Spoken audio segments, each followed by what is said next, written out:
Hello， 大家好，我係潘姑娘。安卓件有超過70年嘅歷史，你大可放心。採用嘅係5級純鈦嘅材質，強度比4級純鈦更高。喺長期使用中唔會因為咬合力大而變形，亦都唔怕口腔內嘅酸鹼環境侵蝕，使用壽命都會比較長啲㗎。你睇佢有一個連接處。採用嘅係特殊嘅內連接莫氏錐道嘅設計，密閉性係比較高啲嘅，同埋有效預防炎症等問題，又能夠讓到植體受力均勻，牙冠同埋植體都越咬越緊密。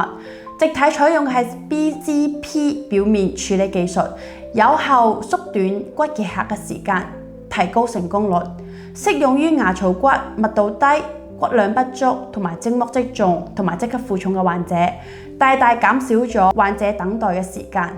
如果你鍾意本期內容，可以喺底下訂閱、分享同埋點讚留言。